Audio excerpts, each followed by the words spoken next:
Welcome everyone to the day 2 of our Smart Development Conference here at the delegation of the Ismaili Imamat. It is my pleasure to introduce myself. My name is Tracy Evans and I am a program officer here at Aga Khan Foundation Canada. Mesdames et messieurs, bienvenue à la deuxième journée de notre conférence. C'est mon plaisir de m'introduire. Mon nom c'est Tracy Evans et je vais être votre maître de cérémonie pour la journée.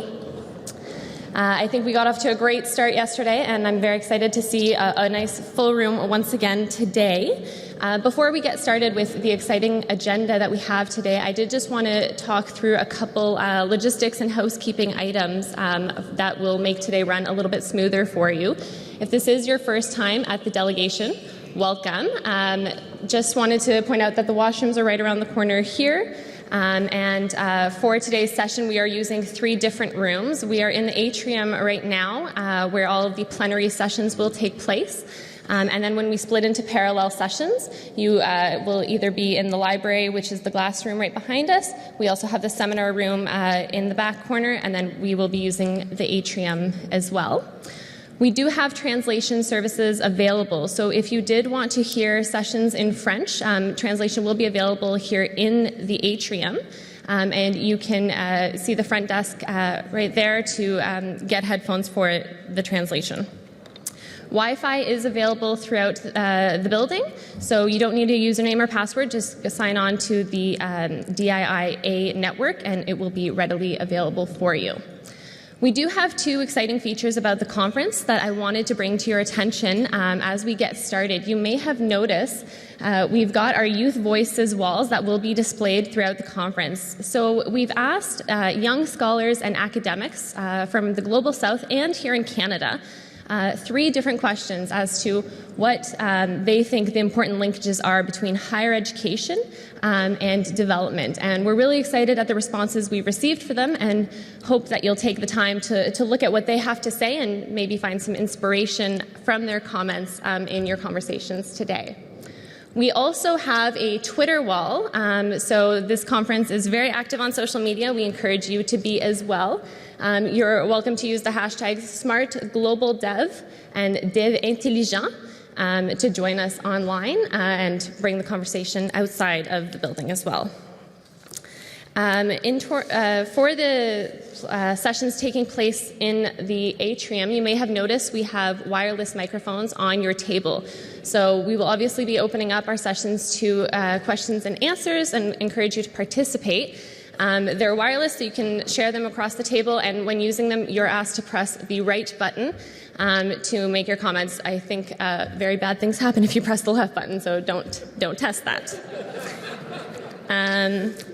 Last but not least, I did just want to point out the delegation is a non-smoking property, so anyone is asked to just step off site if you will be smoking. That is all there is in terms of logistics, and at this point I'm very excited to get started with our agenda. So it is my honor and pleasure to invite to the stage to make the opening remarks for today the diplomatic representative to His Highness the Aga Khan, Dr. Mahmoud Eboo.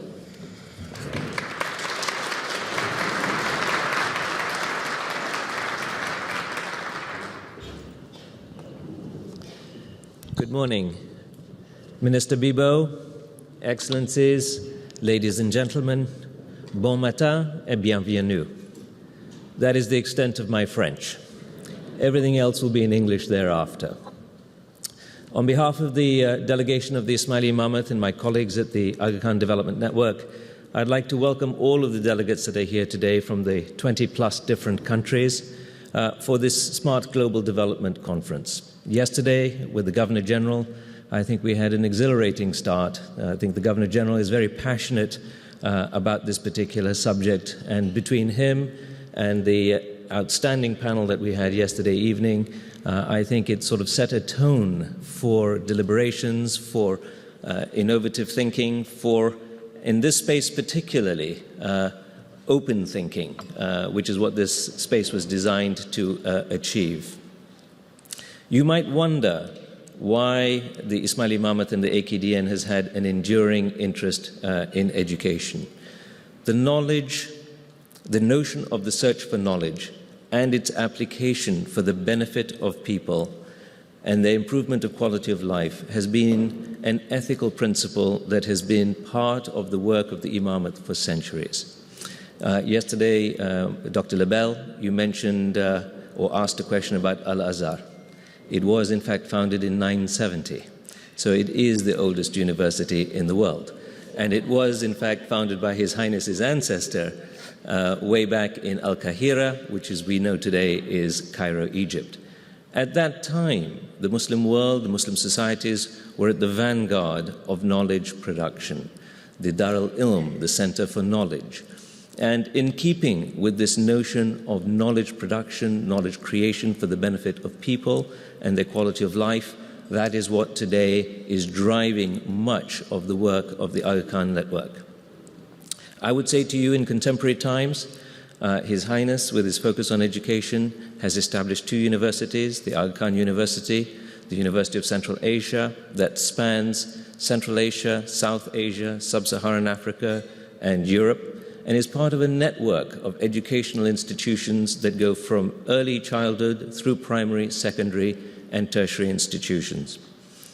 We very much value the partnerships that we have with our Canadian partners, as well as the Canadian government minister, in helping us achieve these goals in very difficult contexts and circumstances, and with a particular focus on how we can assist and help people who are marginalized, whether they be poor or whether they be women or girls. For us, education is the single most powerful counterforce to poverty, to radicalization, to lack of opportunity, to lack of hope. Fear is infectious, but hope is too. And this role of higher education in inspiring hope, in giving people opportunity, is one of the central elements of our agenda. It is not just essential, but it is a moral responsibility. And for us in this room today, I think we need to think about it in the context of people who have the ability to gift, not just give, but gift these opportunities to many people around the world. As the Governor General was inclined to do yesterday, he quoted from various different people. One of my favorite quotes, I believe, is from Thomas Aquinas, who said, "The purpose of life is a life of purpose. There is no purpose in life if you are not educated." And I think that is what we will enable people to do, is to have an opportunity to live a fulfilling life.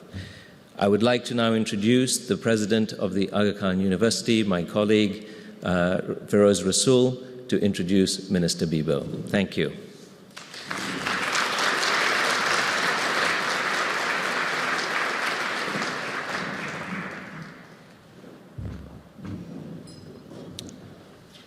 Thank you. Your Excellencies, Minister Bibeau, distinguished guests, ladies and gentlemen, bonjour and good morning.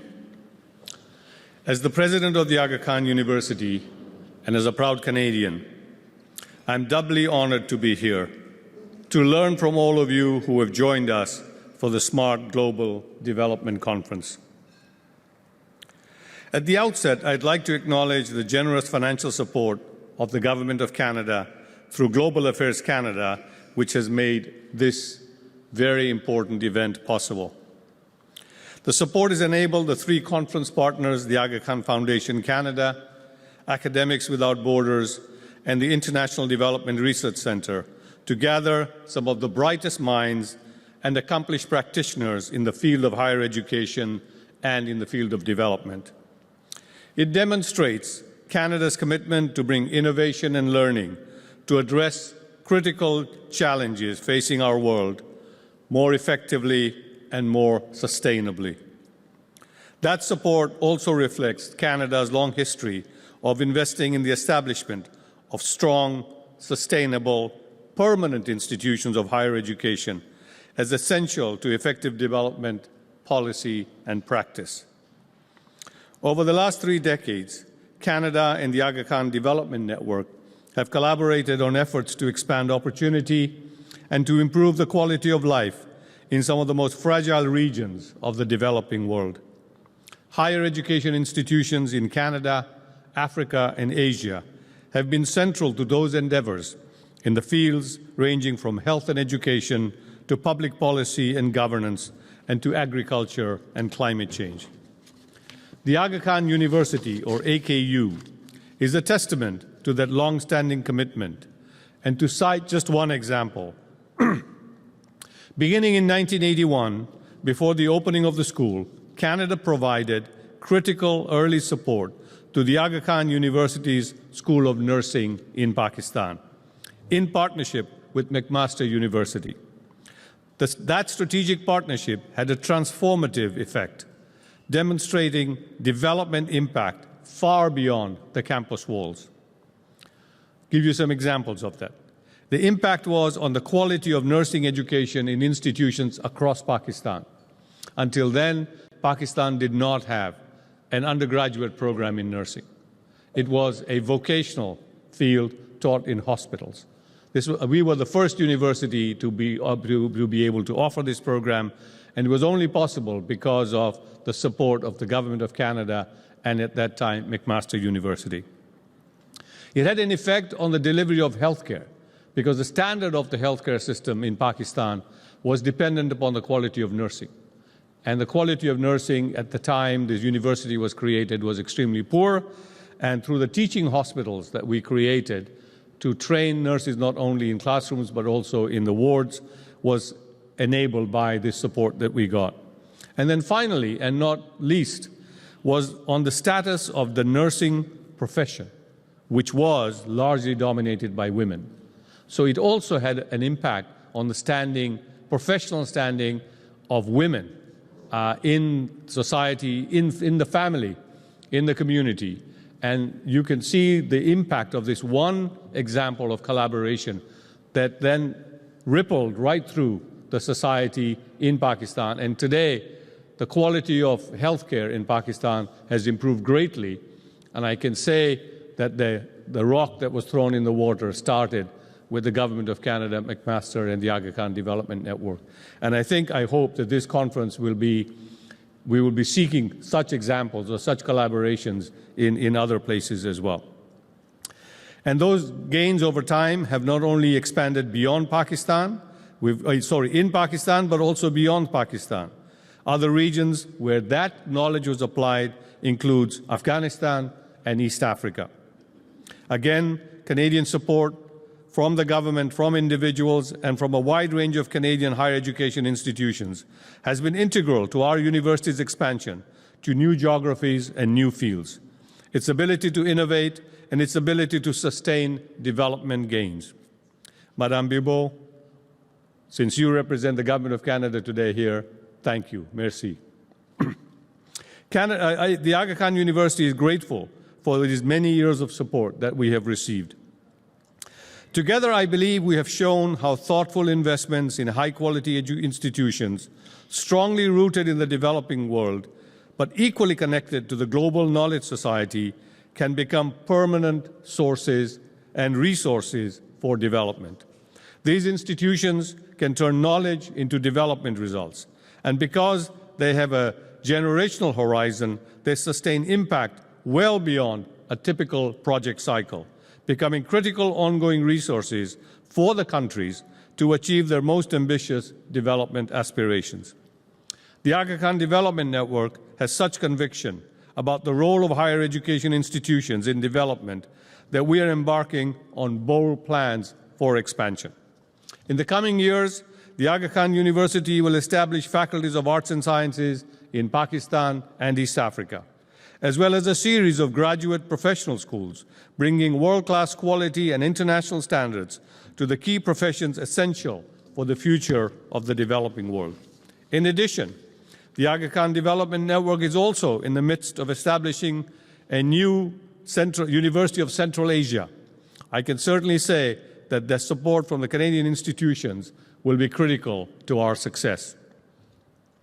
I am delighted that this conference will illuminate many case studies of successful partnerships involving actors from academia, governments and donor agencies, the private sector and civil society around the world. I look forward to learning from all of your experiences. Learning from one another's smart global connections, approaches, and investments in higher education will be essential for the global community, not only to achieve the targets of the Sustainable Development Goals, but also to sustain those outcomes over time. It is on that note that I turn with pleasure to introduce our distinguished speaker this morning. Canada's Minister of International Development has an ambitious mandate from the Prime Minister, but one for which she is exceptionally well prepared. Indeed, Minister Bibeau began her career with the institution she now leads, then the Canadian International Development Agency, serving in Canada, Morocco, and Benin. Later returning to her native Sherbrooke in Quebec, she became a successful businesswoman in the tourism sector and has led a number of cultural, educational, and community initiatives. Elected to the House of Commons in October 2015, she represents the riding of Compton-Stanstead and serves as the Minister of International Development and La Francophonie. My colleagues in Canada tell me that the Minister is already widely admired in the sector because of her thoughtfulness, openness to engaging diverse stakeholders, and her obvious conviction and commitment to the quality of life of the world's marginalized. It is therefore my great pleasure to ask you, all of you, to join me in welcoming the Honourable Marie-Claude Bibeau. Madame Bibeau, s'il vous plaît.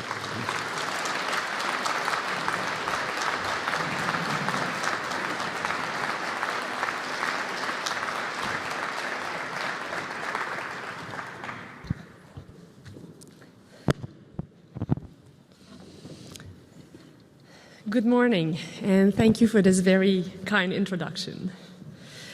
And thanks to the Aga Khan Foundation Canada, the International Development Research Centre, and Academics Without Borders for organizing this event.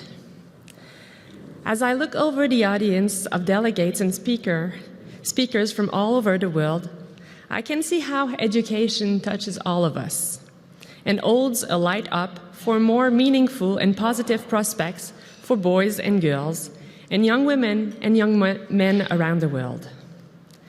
In my recent travels to Vietnam, Jordan, and Lebanon, I have met some of those young people as they proudly told me of their hopes for the future, for a better future, despite the often precarious circumstances they face.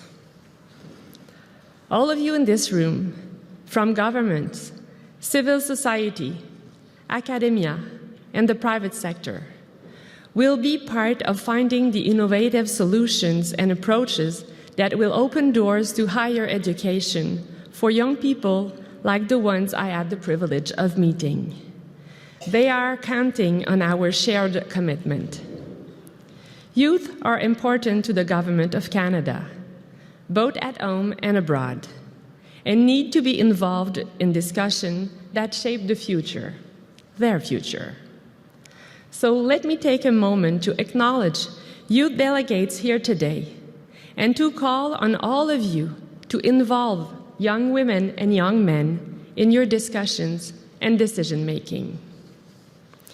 Les jeunes sont importants pour le Canada, pour le gouvernement du Canada, tant au pays qu'à l'étranger. Ils doivent participer aux discussions qui façonnent l'avenir, leur avenir. J'aimerais prendre un moment pour remercier ces jeunes délégués présents aujourd'hui et pour vous encourager tous à faire participer les jeunes femmes et les jeunes hommes à vos discussions et à vos prises de décision.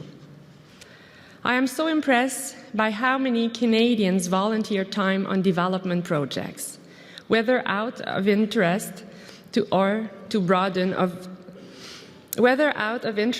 to broaden their own university education. There are many ways to make a difference. In fact, during this National Volunteer Week, I would like to pay tribute to the thousands of Canadians who volunteer in developing countries and all of those who generously donate their time and skills to support our communities in Canada and abroad. In the coming months, Canada will be refocusing its development agenda to ensure that we are reaching the poorest and most vulnerable people with our development programs. We are talking to our partners and stakeholders as we determine how we can best support the Sustainable Development Goals set out in the Agenda 2030, as well as the framework of the Addis Ababa Action Agenda. We believe that inclusive and equitable quality education and lifelong learning opportunities for all will require bold and innovative solutions. Given finite resources, our approach must emphasize new ways of catalyzing private sector investments and new metrics to encourage, measure, and evaluate innovation in our policies, partnerships, and programs.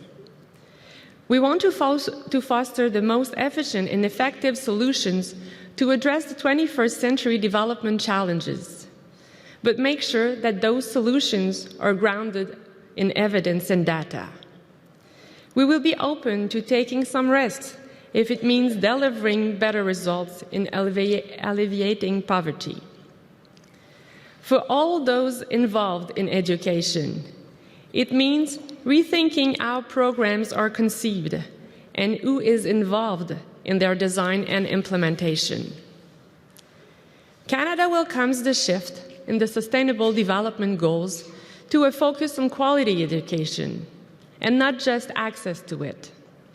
It is vital that every boy and girl not only goes to school, but learns while they are there. There is also a focus on the importance of lifelong learning, which is vital for helping developing countries to successfully engage in the global knowledge economy. This includes equal access to quality vocational training, as well as distance and higher education. Canada's approach to education aims to help young people gain access to quality education and complete schooling to the end of secondary level and provide educational opportunities for children in crisis situations, as well as strengthen skills for employment. But we should also remember that too many refugees around the world have had their high school, college, or university studies interrupted. Innovations such as open source learning platforms or distance education can help them continue on their path. There are good reasons why Canada has long focused its development programs on ensuring children have access to basic education. It is the foundation for successful higher learning and continuing education. More broadly, it can lead to more empowered citizens and prosperous societies. And because, at their core, universities exist because they seek understanding, dialogue, and inquiry. These values are essential to vibrant and peaceful societies. Le Canada a de bonnes raisons de concevoir des programmes de développement permettant de veiller à ce que les enfants aient accès à une éducation de base.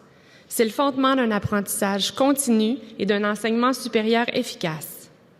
De façon plus générale, une bonne éducation peut contribuer à des citoyens plus autonomes et à des sociétés plus prospères. N'oublions pas que la raison d'être des universités est de comprendre, de favoriser le dialogue et le choc des idées. Ces valeurs sont essentielles pour bâtir des sociétés vibrantes et stables. With this in mind, for example, we support the Aga Khan Foundation Canada's program to strengthen primary and early childhood education system in Eastern Africa. There are, of course, obstacles to overcome, and we need to take a holistic approach to them.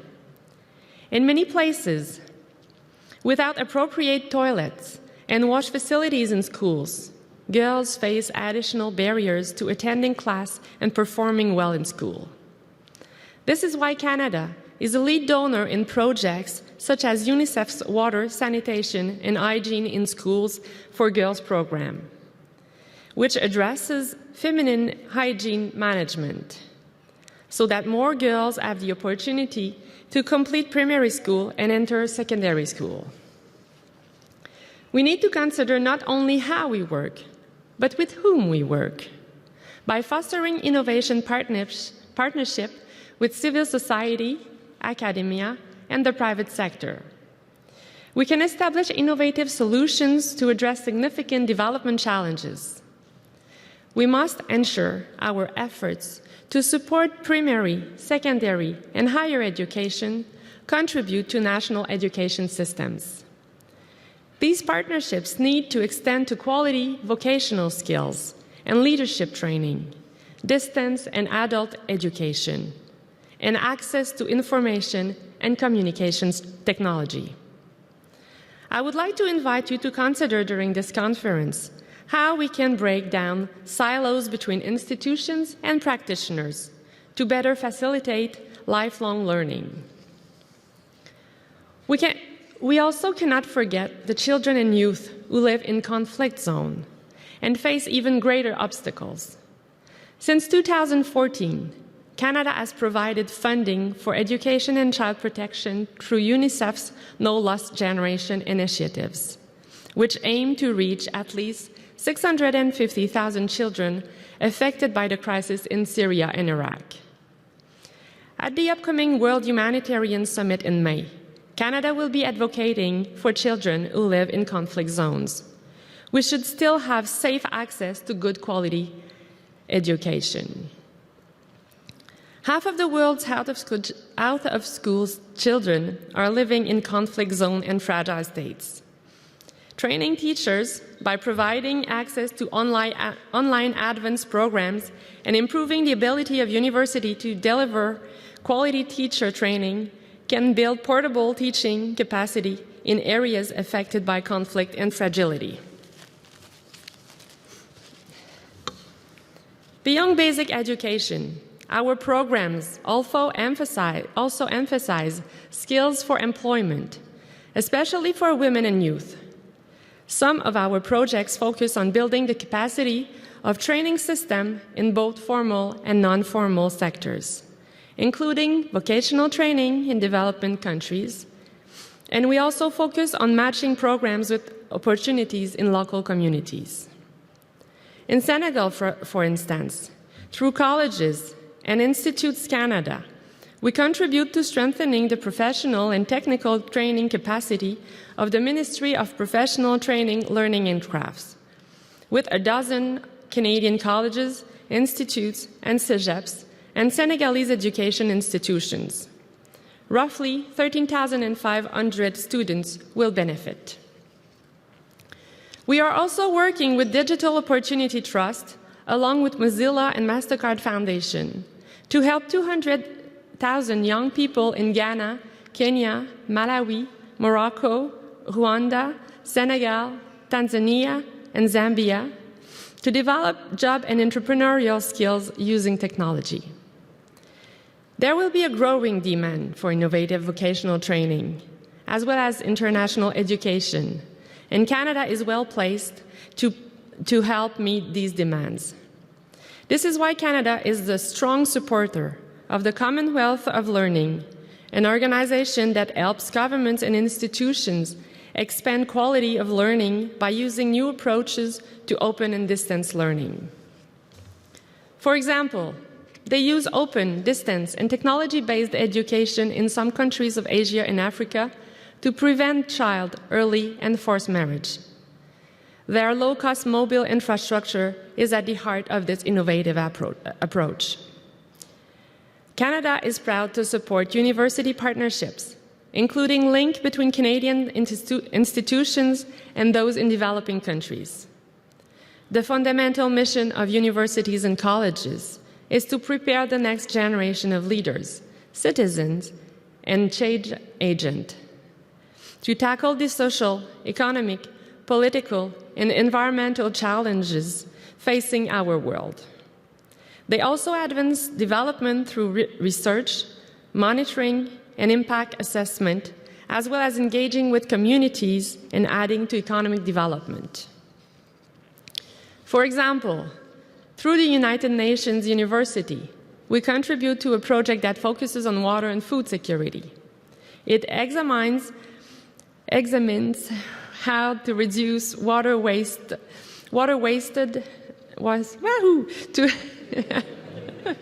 My accent is not always...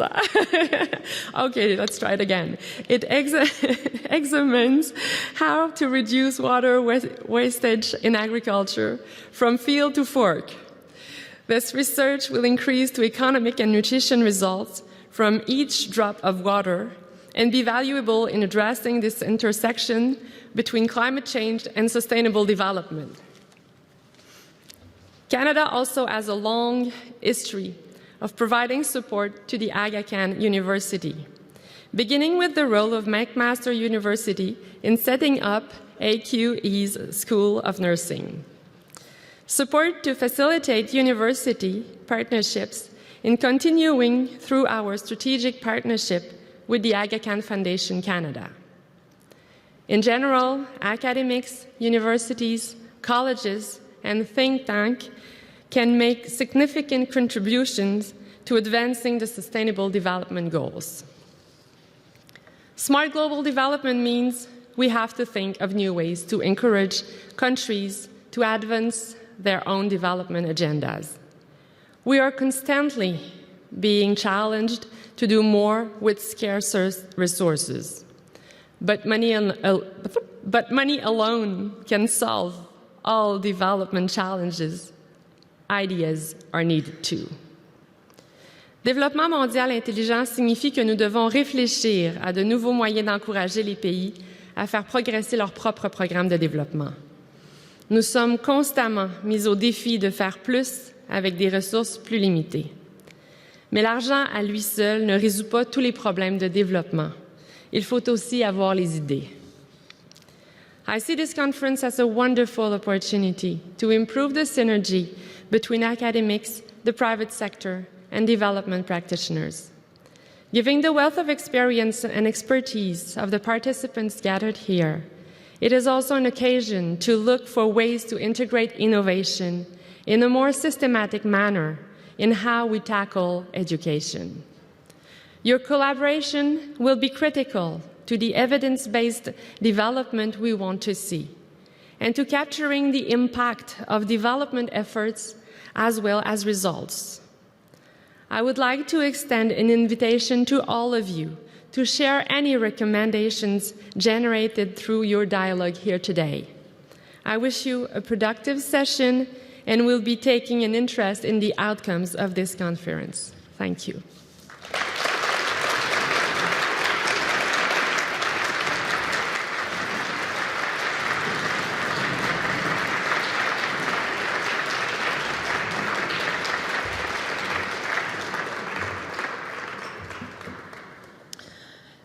Au nom des partenaires de la conférence, la Fondation Aga Khan Canada, Universitaires sans frontières et le Centre de recherche sur le développement international, je vous remercie, ministre Bibeau, pour vos remarques ce matin. Elles ont sans doute mis la table pour d'enrichantes discussions au cours de la conférence et, comme vous avez demandé, nous serons heureux de partager les résultats de cette conférence avec vous. Nous sommes reconnaissants du temps et le soutien que vous avez accordé et contribué à la conférence sur le développement mondial intelligent. Et nous souhaitons ainsi remercier Affaires mondiales Canada pour rendre cet événement possible. Merci.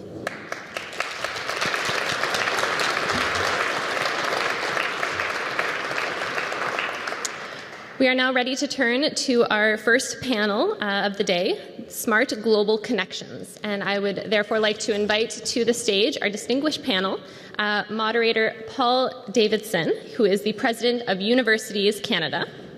We have Anna Glass, the Managing Editor of International Journal of African Higher Education.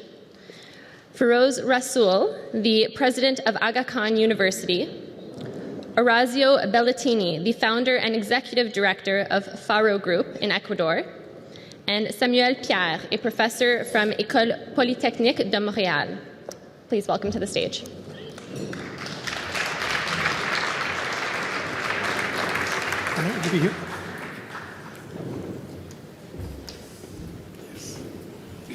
Rasul.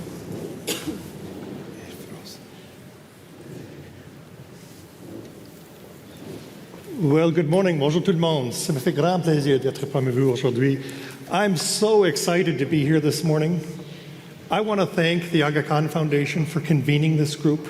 The Aga Khan Foundation is so well known for its vision, for its ambition, for its sense of timelines and deep investment, and for its integrated approach to economic and social development.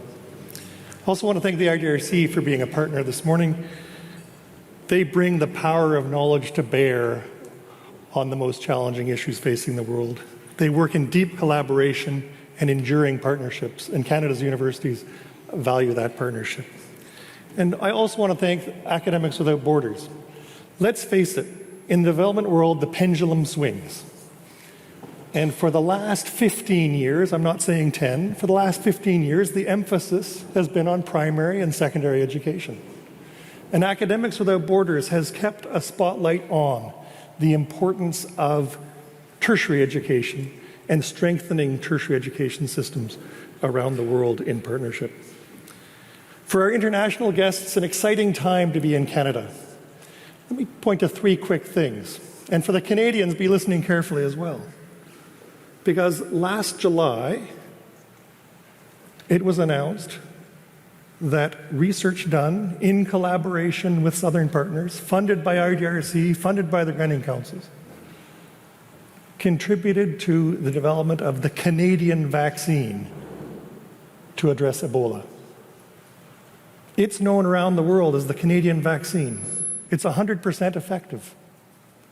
But it was announced on a Friday afternoon in July in Canada. So most Canadians haven't heard about that phenomenal success. It's a great time to be in Canada. Just last fall, Art MacDonald received a Nobel Prize for his work in physics. World-leading research done as a collaboration of 5 Canadian universities at the Snow Lab in Sudbury, and with hundreds of international research partners, including research partners from the Global South.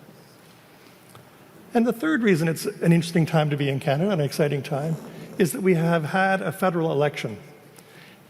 And I'm not making a partisan comment. An election brings a chance for fresh thinking and new approaches to long-standing issues. So we've got a real moment today to address not only the long-standing persistent issues, but to address them in new ways. So I really salute Minister Bibeau and her call to bring fresh thinking to these persistent challenges, to engage new voices and young voices in the conversation.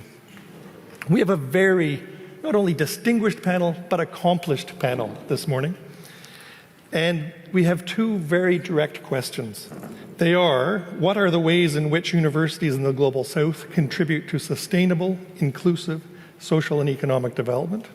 And what are the barriers that prevent these institutions from addressing key development challenges? I'm going to add a third. I'm going to sneak it in. I didn't tell Khalil. But not only what are the barriers, but let's start even in the first session thinking about those solutions. What are the smart development choices that we can make today? What are the big bets we can place that draw not on 25 years of Canadian development practice, not on 50 years of development practice, but more, and on global development practice in partnership with the Global South? Our format this morning is also going to be engaging. I've asked, and I will insist, that our panelists present briefly for about 5 to 7 minutes each, which will allow lots of time for engagement from you in the room. We've already been sitting for half an hour, and we want to make sure you're asking and engaging questions. So get ready, and I will take several questions at once and then ask the panel to respond. And then I'll give each panelist an opportunity to provide a brief wrap-up. We are going to proceed in the order which is stated in the program. And for that reason, I'm delighted to invite Anna to present her thoughts on these 2 important questions. And a third, if you can sneak it in. Funny you should ask. I actually prepared a couple of ideas for solutions, but I don't know if they're solutions before I know the problem is the issue, really. You know, we were discussing that yesterday. I wanted to start out by acknowledging my bias. I subscribe to certain morals and perspectives when it comes to higher education, as I suspect each one of us does. And I came across a couple of quotes that I wanted to just bring up, and they're short.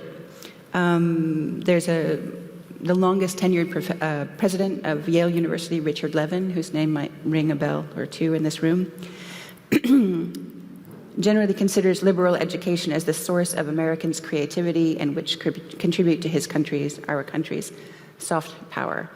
And he has said, in the modern world where any particular body of knowledge is bound to become obsolete, the object of contemporary higher education is not primarily to convey content, but to develop certain qualities of mind, the ability to think for oneself, to regard the world with curiosity and ask interesting questions, to subject the world to sustained and rigorous analysis, and to use where needed the perspectives of more than one discipline and to arrive at fresh, creative answers. I believe this is the primary purpose of higher education, but I know that this is not the understanding in every context, in every institution, and for every person. Indeed, for many people, higher education is not just a means to an end, it's a currency, and it's being exchanged as such in many places as we sit here. Along with this particular bias, I also believe that higher education is on a different timeline and should be conducted and treated as such. A different timeline than any political agenda, economic imperative, or even any immediate labor market need. And so while we talk about employability and the importance of higher education serving this sort of issue, employability to my mind also imperatively means flexibility. This was reflected to a certain extent in Levin's statement, but Amy Gutmann, she's an American philosopher, went on to say that while not a substitute for character training, learning how to think critically and carefully about political problems, to articulate one's views and defend them before people with whom one disagrees is a form of moral education to which young adults are more receptive and for which universities are well suited. This particular space, we were talking yesterday about safe spaces, is one uniquely suited to that sort of learning and perspective.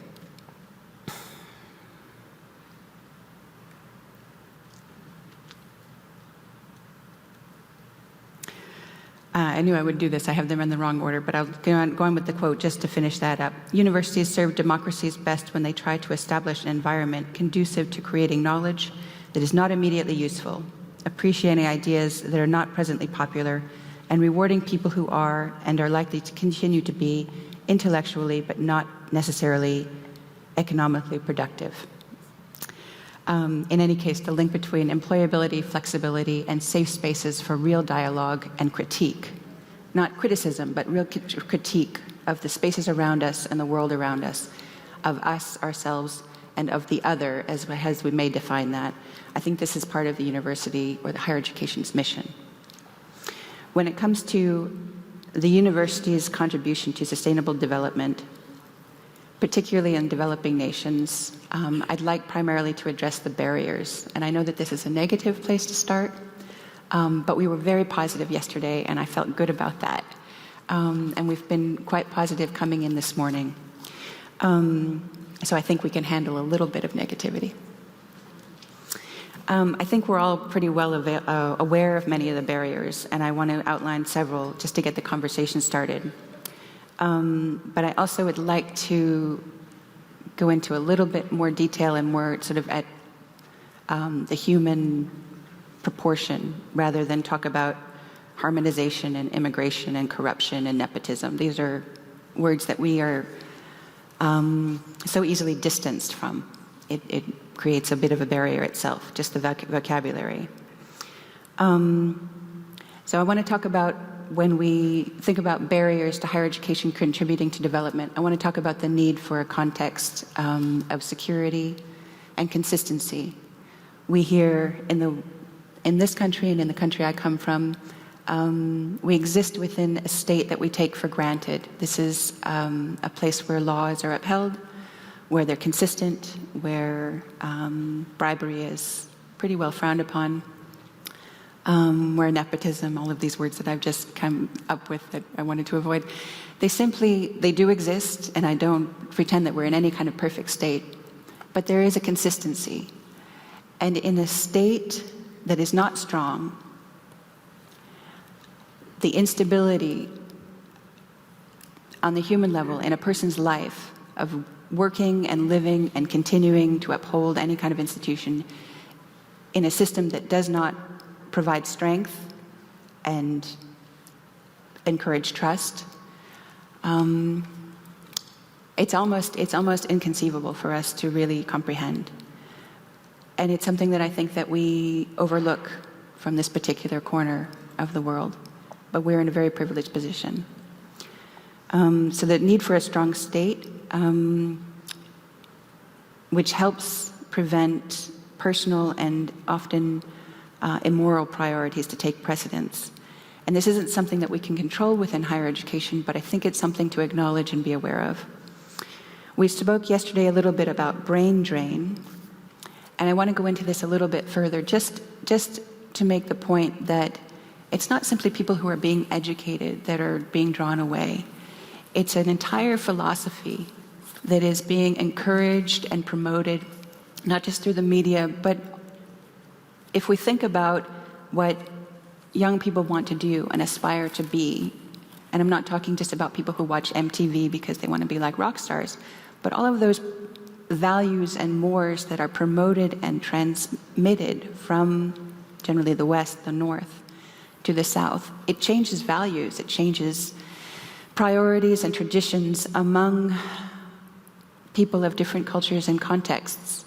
And you see the change from generation to generation, and it's not just because the younger people know how to use technology, it's because they're seeing different values being promoted.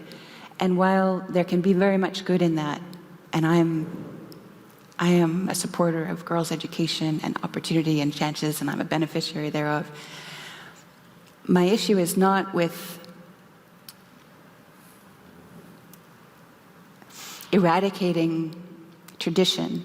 My issue is with imposing or even insinuating less than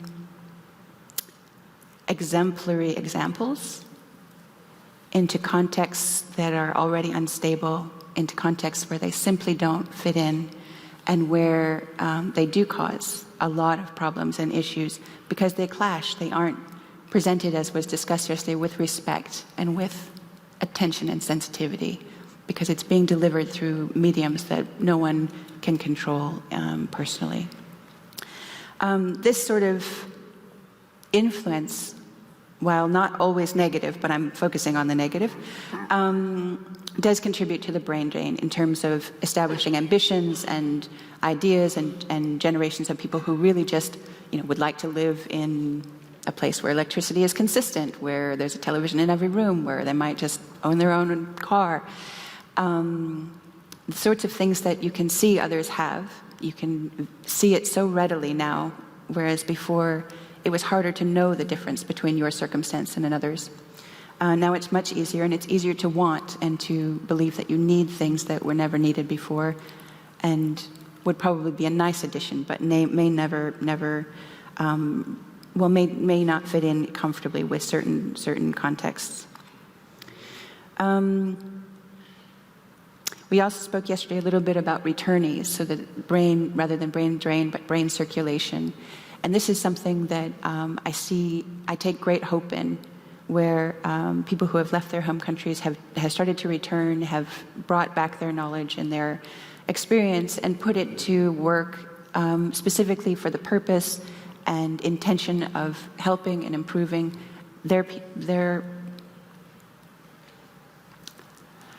it sounds wrong when I say their people, but I mean, we all have our own people, don't we, that we care about, that we want to be close to and that we want to support. But coming back to that difficulty of systems and states being strong, the imbalance between the reconciliation efforts, the idealism, the aptitude and the ambition that a returnee might come home with. Leonard was a wonderful example yesterday of someone who came home and was supported and has brought a lot of positive energy to his community. But I know also many examples where people have gone home and there simply isn't space, and being pounded down by no's and by bureaucratic runarounds and by impossibilities and by catch-22 situations again and again and again. And these types of situations, they exist everywhere, but it does reduce the opportunity for these returnees to really make an impact. There were a couple other points, but the one that I really, really want to emphasize, and it is very close to home, I think, for many of us, and this is the difference in North and South of research partnerships.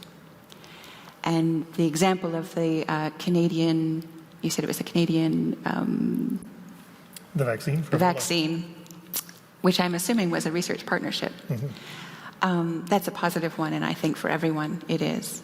But in the course of running this new journal and the people that I've spoken with, the majority of experiences with international partnerships in research has been exceedingly negative in the South.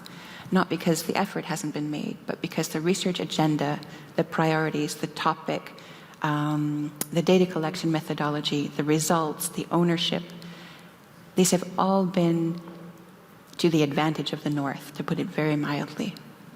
And this is something that I think would need to change drastically, where the fairness and the partnership equality between North and South can be greatly improved, and in a very short span of time. But something like the International Association of Universities paper on ethics in higher education could or should include mention of unfair or fair, in this case, partnerships, which I think it does make mention, doesn't it? Yeah. But this is something that I try to draw people's attention to when talking about them. And I think we're going to leave it there and bring it up into the conversation Great. as well. Thanks. Those are really powerful points that you've made. May I turn to Firoz? As I was reflecting on all the many dimensions of the questions that you raised, I started to ask the question, is the role of the university, as Anna started with the quote from Levins, I think it's a very powerful statement, is what is the definition of an educated person? This is a question His Highness the Aga Khan asks us, those of us who run the educational institutions in the AKDN, is, so what is our definition of an educated person? What is it that the educated person should be, should have, should exhibit, should live? What is embodied in that? You know, in terms of knowledge, values, skills, attitudes, behaviors, accountabilities that they feel for this knowledge that they have been have received through education. So the point of the quote from Levins is that knowledge content is changing all the time. And if we focus just on that, if we teach the student that, they're going to be limited in their ability to progress as the world around them changes. And so the power of a liberal arts education is something that we certainly believe is a basis on which to go forward. And that gets into the types of questions that were raised. So, you know, should we not be producing job-ready graduates who can go straight into employment? Because that's what the industry demands.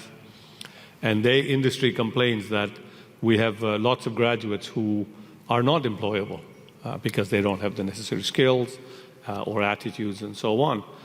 And so what should the university do?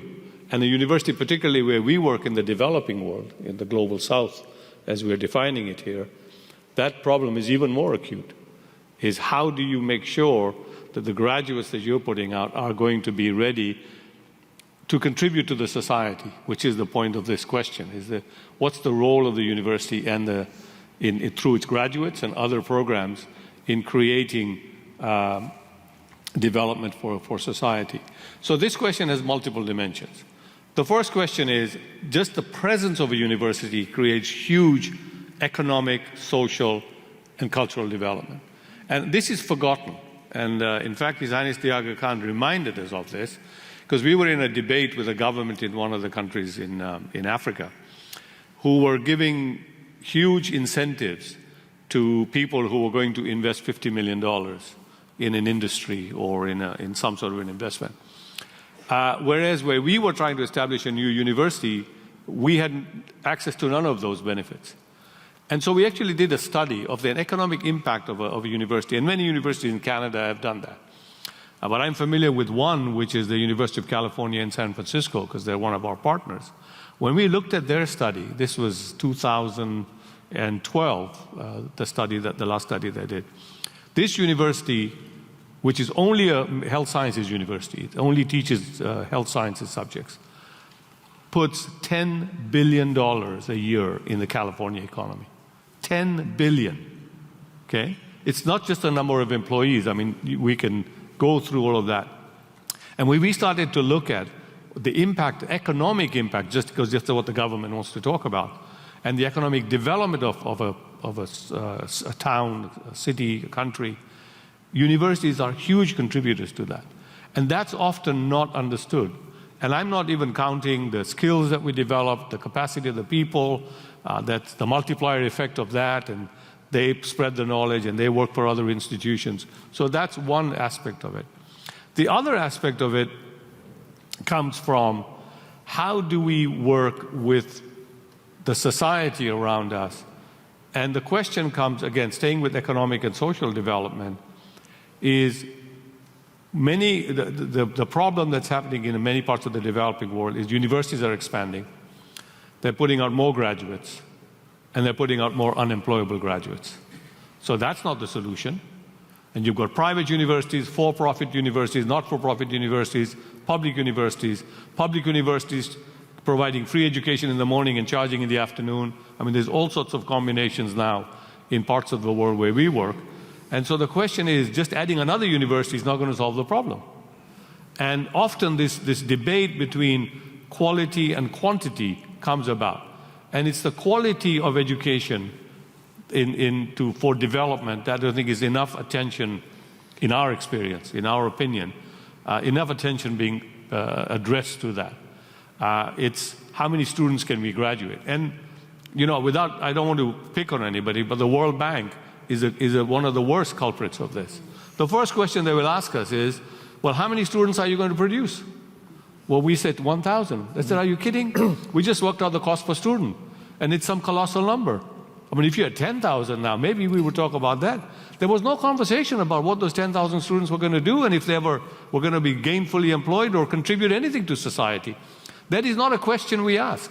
So if that's not a question that's on the form for support, then why would anybody address that question? So that's the second aspect of it. The third is, if we have everybody trying to seek jobs, who's creating jobs? And I think universities have a big role to play, and many examples of that in Canada and elsewhere, where universities' role is to create the opportunities and to create wealth. I think many of you know a very eminent Canadian who passed away, who was one of our trustees, Fraser Mustard. Fraser Mustard, who was at McMaster and then at University of Toronto, contributed many things to knowledge in Canada and elsewhere. But the one thing he as a trustee, when we were with him, he raised a question. Now, this is a physician, I just want to be sure, not an economist, but he was one of the most erudite individuals you could come across.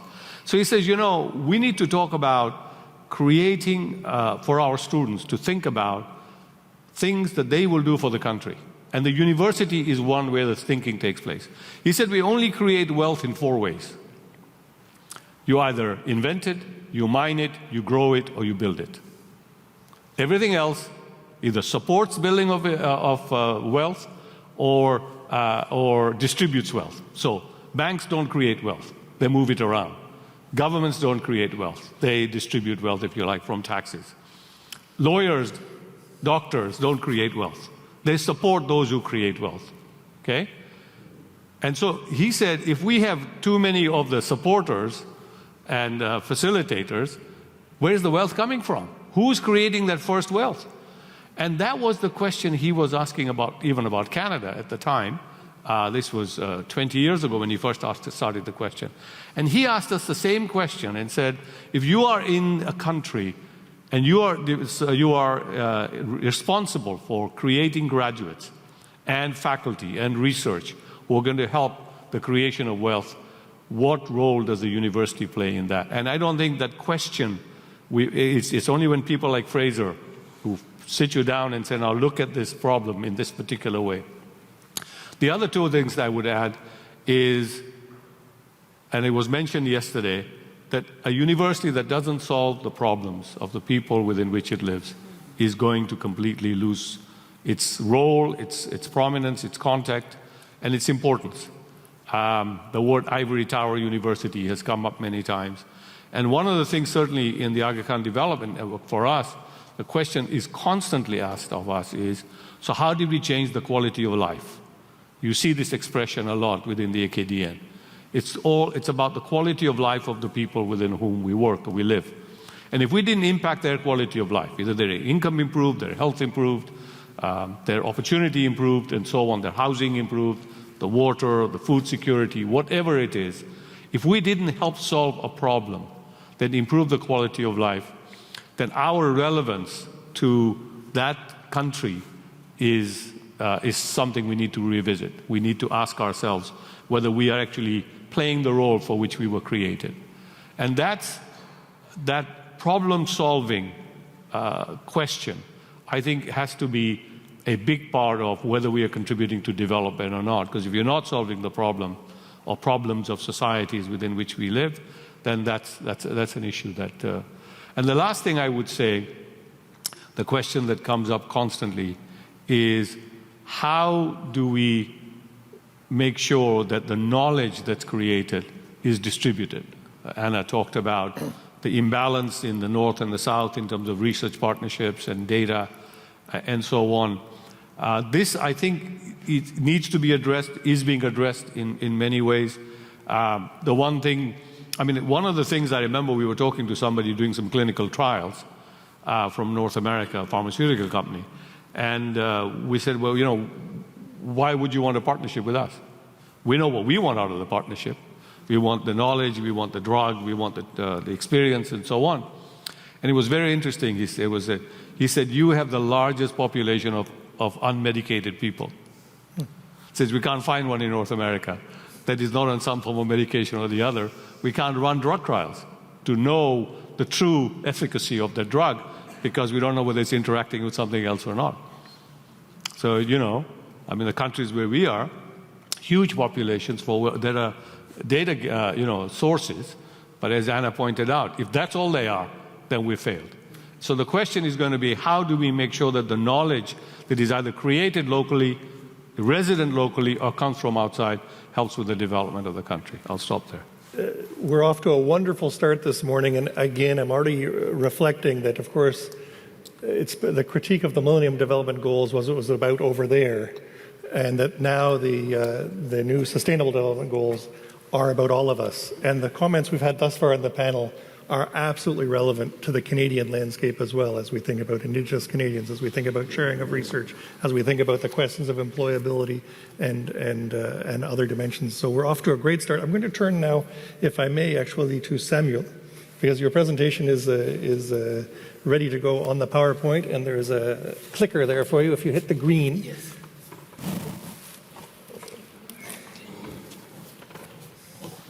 No, allez-y, Samuel.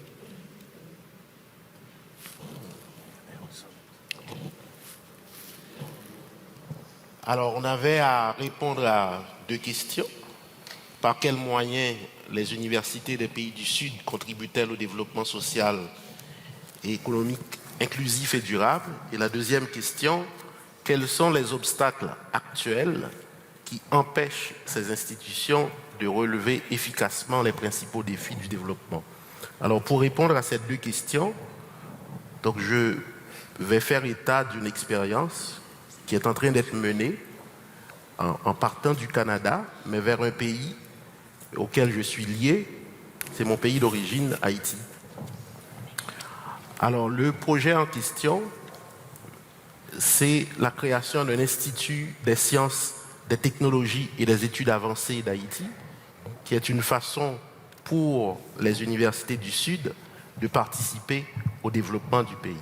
Alors, les défis auxquels fait face le pays, c'est l'insuffisance d'enseignants universitaires, il n'y en a pas assez pour la population. Donc ce qui fait que la recherche scientifique est déficiente. Le processus de formation des élites n'est pas efficace. Les élites sont formées à l'étranger, pas suffisamment imbus des problèmes du pays, donc difficulté de proposer des solutions adaptées au pays. La trappe de la non-qualité, puisque les enseignants sont mal formés, donc les étudiants qu'ils vont former vont aussi être mal formés. Et finalement, la science ne peut pas être le moteur de la création collective de richesse, puisqu'il n'y a pas de science dans ce pays-là. Alors, pour répondre à ces problèmes, nous avons proposé, et le nous, c'est un ensemble de professeurs d'université et du Canada en particulier, mais avec d'autres pays, nous avons créé l'Institut des sciences, des technologies et des études avancées d'Haïti, ISTEA, avec comme objectif de former 1000 scientifiques sur une période de 10 ans. Alors le chiffre 1000 correspond à doubler l'effectif actuel des enseignants universitaires au pays. Alors comment le faire? Alors la vision, c'est de promouvoir la science, la technologie et le développement sur une base de citoyenneté pour former des innovateurs et des leaders capables de résoudre des problèmes à l'échelle locale, à l'échelle régionale et à l'échelle nationale. Alors cet institut est implanté non pas dans une ville, mais dans 4 villes du pays, avec comme principal objectif de fournir des professeurs d'université aux différentes universités qui manquent cruellement de professeurs d'université. Donc c'est une expérience qui a été supportée par le Centre de recherche pour le développement international du Canada, le CRDI, et depuis 3 ans, donc il y a 180 professeurs universitaires venant du Québec, du Canada, d'Haïti, des États-Unis, de la France, de la Suisse, de la Belgique et du Sénégal qui participent à l'expérience. Nous avons une dizaine d'administrateurs bénévoles qui sont dans différents pays également, 190 étudiants dont la moitié sont au doctorat, 40% en maîtrise et 10% au DESS, et nous couvrons 8 domaines d'études et nous décernons 78 grades dans 30 spécialités différentes. Et l'ISTEA aujourd'hui est devenu un moteur pour un pôle d'innovation. Le pôle d'innovation est en voie d'être créé et va regrouper un réseau d'entreprises indépendantes, petites, moyennes et grandes, liées à des établissements d'enseignement du pays, avec comme objectif de favoriser l'innovation, de constituer un réseau de diffusion de l'information entre les entreprises et les universités. Alors, nous desservons une région d'Haïti qui est représentée ici, et l'ISTEA va constituer le noyau d'une cité du savoir, et cette cité du savoir va servir elle-même de noyau à un environnement immédiat qui sera une ville, laquelle ville va irriguer plusieurs autres villes environnantes, et finalement, ce que ça donne, c'est le pôle d'innovation avec une série de cercles concentriques où il y a des échanges d'informations et de bonnes pratiques, non seulement entre universitaires, mais également entre universités et entreprises privées et publiques. Alors, cette cité du savoir sera une ville intelligente, organisée en 4 secteurs: un secteur universitaire, un secteur scolaire, un secteur service et un secteur agriculture. Et nous avons ici le schéma d'aménagement de cette cité du savoir avec les 4 secteurs, les édifices qui constituent les secteurs. Maintenant, pourquoi on fait ça? Où est-ce qu'on veut en venir? La question qui nous interpelle, et aujourd'hui il en est question, c'est comment rendre les gens moins pauvres. Quand on parle de développement, notamment dans les pays du Sud, c'est comment réduire la pauvreté et créer de la richesse. Alors, on le sait, la plupart des pays développés le savent, la richesse et le bien-être des nations dépendent de plus en plus de 3 choses. De l'habileté à produire de nouvelles connaissances par la recherche scientifique, l'habileté à diffuser de nouvelles connaissances, M. Rasul en a parlé tout à l'heure, diffuser pour partager, et la dernière chose, c'est comment exploiter ces connaissances de manière à créer du bien-être, créer de la richesse et produire du bien-être. Alors, on est dans une économie du savoir, d'où l'idée de la cité du savoir. Mais le gros problème qui existe dans les pays du Sud, c'est que souvent, il ne manque pas d'opportunités. Le problème, c'est qu'à côté des opportunités, on a des gens qui ignorent ces opportunités. Et on ne sait pas comment lier les gens aux opportunités qui les entourent. Donc, il manque un lien fondamental. Comment créer ce lien-là? Alors, notre réflexion est la suivante. Pour créer ce lien, on part de l'ISTEA qui forme des docteurs et des maîtres. Nous avons un complexe scolaire. Quand on les met les deux ensemble, ça nous donne un campus qui est un lieu de formation à différents niveaux, depuis la petite enfance jusqu'au doctorat à l'université. Et de l'autre côté, les gens qui étaient plus ou moins organisés, les institutions qui n'étaient pas liées entre elles, eh bien, on les relie en des réseaux d'universités, réseaux d'écoles de formation professionnelle, réseaux d'écoles secondaires, réseaux d'écoles fondamentales, réseaux d'écoles préscolaires. Et tout ça forme une communauté d'apprentissage qui interagit avec le campus. Donc, l'ISTEA va former des professeurs pour les universités, pour les écoles de formation professionnelle. Et ces écoles-là, qui sont dans les réseaux, vont pouvoir bénéficier de formation continue de leurs maîtres. Et une fois tout ça mis en place, on constitue des réseaux d'entreprises qui vont interagir avec le campus et finalement, on va donner accès à ces entreprises-là au marché national et international par la mise aux normes. Donc voilà le lien qui manquait entre les gens et les opportunités. Alors, une fois que tout ça est fait, donc on agit en symbiose avec la communauté, tout le monde en profite, les villes et les localités avoisinantes de la Cité du Savoir vont bénéficier de ce réseau de savoir. Les citoyens de la région immédiate vont également en profiter. Ensuite, les départements concernés qui sont couverts vont également profiter. Donc, il y a pour l'ensemble de la communauté. Donc, finalement, c'est un projet qui vise à réduire la pauvreté en créant la richesse par le savoir. C'est une façon de créer le maillon manquant entre les opportunités et les gens. C'est un modèle de structuration et de mise en relation des milieux de savoir et des milieux d'affaires en vue d'un meilleur accès au marché national et international. Et finalement, c'est un laboratoire de création de richesses. Alors, pour revenir aux deux questions, la première, quels sont les obstacles actuels qui empêchent les universités des pays du Sud de relever efficacement les principaux défis du développement? À la lumière de notre expérience, nous en voyons deux obstacles majeurs, à côté d'autres. Le premier, c'est la non-maîtrise du cycle produire, diffuser, exploiter les connaissances scientifiques. Souvent, dans les pays du Sud, on ne produit pas beaucoup de nouvelles connaissances. Ou, lorsqu'on en produit, ces connaissances-là ne sont pas diffusées. Déficit de revues scientifiques, déficit de lieux de propagation du savoir scientifique. Et ce qu'on sait faire encore moins, c'est comment exploiter ces connaissances scientifiques lorsqu'elles existeraient. Deuxième obstacle majeur, c'est la difficulté de créer ce lien manquant que je viens d'illustrer entre les opportunités et les gens.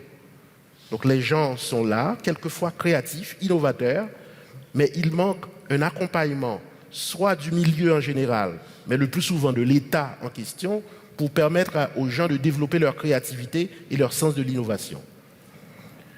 La deuxième question, par quels moyens les universités des pays du Sud peuvent-elles contribuer au développement social et économique inclusif et durable? Donc, je vois trois moyens principaux. Le premier moyen, c'est un meilleur arrimage entre la formation dispensée et les besoins de développement économique et social des pays du Sud. Souvent, le monde universitaire des pays du Sud est un monde parallèle par rapport au milieu des affaires, par rapport aux entreprises.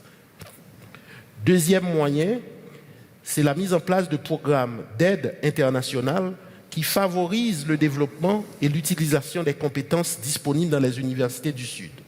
Souvent, étant donné le fait que les universités du Sud se développent en entités parallèles au reste de la société, donc les agences d'aide internationale les ignorent, disons, comme acteurs dans le milieu. Donc si les programmes d'aide internationale étaient au courant de leur existence et travaillaient avec eux, ça renforcerait les universités du Sud. Et finalement, le troisième moyen, c'est une implication plus directe des universités des pays du Sud dans l'identification, la formulation et la résolution des problèmes économiques et sociaux auxquels sont confrontées les communautés locales et nationales. Merci. Bravo, merci. Merci Samuel. Et félicitations à votre travail extraordinaire dans un terrain avec beaucoup de défis. Félicitations. Our final speaker this morning in this session is Orazio Bellatini from Ecuador, from Faro. And Orazio, I ask you to provide your perspective on these two compelling questions. Thank you, Paul. Good morning, everyone. I would like to express my gratitude to the organizers for inviting me to be here today with all of you in this relevant meeting. In this presentation, I would like to share with you some facts and reflections on the role of universities in the advancement of the Sustainable Development Goals based on the experience of Grupo Faro, a think and do tank based in Ecuador, in collaboration with other knowledge producers, institutions in Latin America. Although many people consider think tanks as university without students, I'm going to share perspective with the experience of someone who worked a lot with universities but belong to a different kind of institution. The research project Más Saber América Latina, More Knowledge Latin America, implemented by Grupo Faro and the Diego Portales University in Chile, supported by the Think Tank Initiative, analyzed the relationship between think tanks and universities in Latin America in order to generate recommendations to increase the production of policy-applied knowledge in the region. That research helped us to understand that there are some shared roles and exclusive roles that universities and think tanks play in the development process. Based on that analysis, I would like to suggest that universities can contribute to the Sustainable Development Goals by producing knowledge to generate innovative solutions and by building capacities to implement them. However, to fulfill these roles, universities in Latin America and perhaps in other developing regions have to overcome several challenges. I would like to focus on three of them. The first challenge that universities face is to produce knowledge that is more relevant for the development process. Despite the fact that Latin America represents almost 10% of the world population, the region I come from produces just 3% of the scientific knowledge that is produced worldwide, has 2% of the top 500 universities, and generates 0.2% of the patents worldwide. This happens for several reasons. First, on average, Latin American countries spend less than 1% of their GDP on research and development. Second, the knowledge that is produced in Latin America, and I will argue in other developing regions, is not taken into account in the way that the scientific knowledge is measured currently. Third, knowledge producers institutions, especially universities, have prioritized other roles, like training, over doing research. And fourth, there is little collaboration between universities and other sectors. At least that is the case in Latin America. This fact opens the conversation on how knowledge is generated. Using Gibbon's distinction between the two modes of knowledge production, universities in Latin America generate knowledge in an expert-driven, disciplinary, and hierarchical way. To generate knowledge for the Sustainable Development Goals, it is crucial to connect knowledge with local realities and engage communities in that process. This example comes from Ecuador.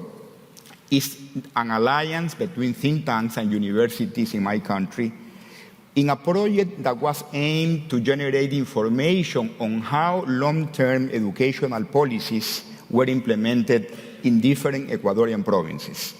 That initiative helped us to understand that only with information about how global and national long-term goals are taken into the local level, they can mobilize actors, promote concrete actions and social changes. In addition to knowledge, Sustainable Development Goals need new capacities to face complex and interdependent challenges. As we can see in the chart, Latin American universities have developed capacities in 4 major fields. The universities in my region have fewer capacities to train professionals in more horizontal sciences, like management or computer science.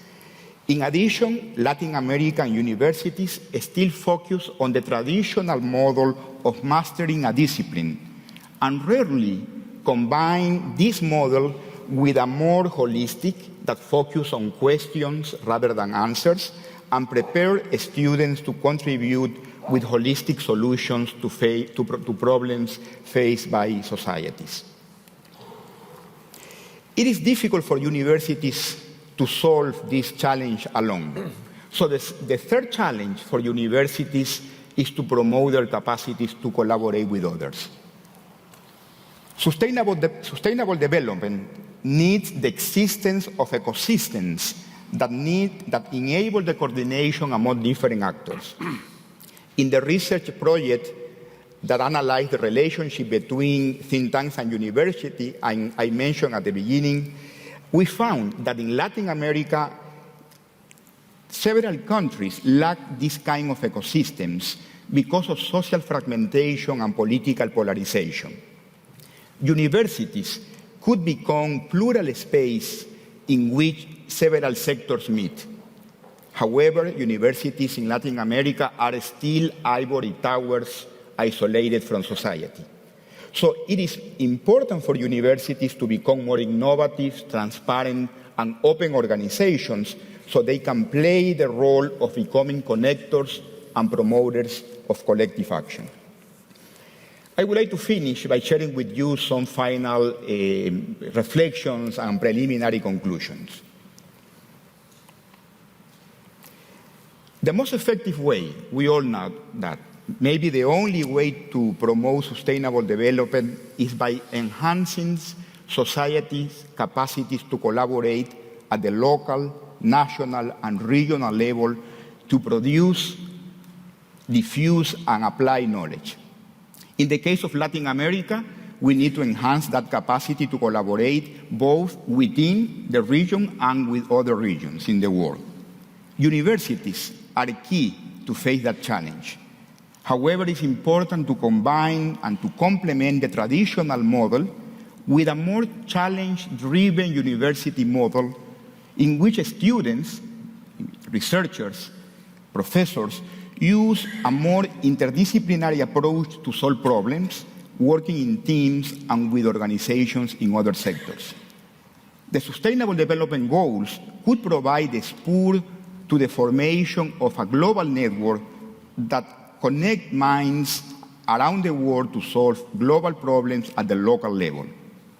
This requires leadership and the development of new institutional capacity to train and connect people characterized by their ethics, creativity, empathy, and commitment to develop a more holistic approach for sustainable development.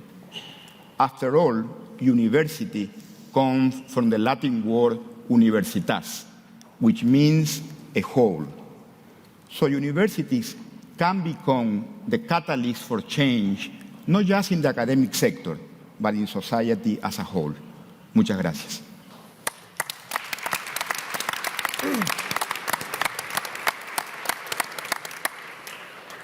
I hope you'll agree that our panelists have already outperformed. They identified challenges, they presented solutions, and they canvassed a wide range of subjects.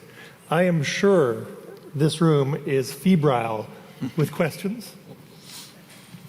And unlike some other seminars we've been at, there's not just one mic or two mics where you stand and line up and wait and rock from one ankle to the other ankle. There are microphones on every table.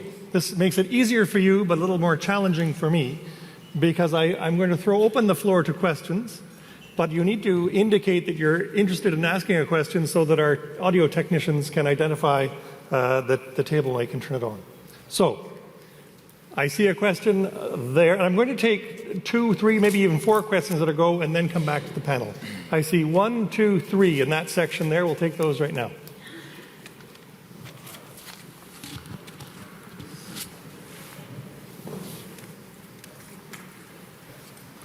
Now can you hear me? Ooh, I can hear me too. My name is Roger Strasser. I'm the Dean of the Northern Ontario School of Medicine, and I agree with you, Paul. I think we've had an excellent presentation from the panel highlighting some key issues. I wanted to raise a couple of concepts for the panel to discuss, which connect the role of the education institutions with community. The first concept is social accountability.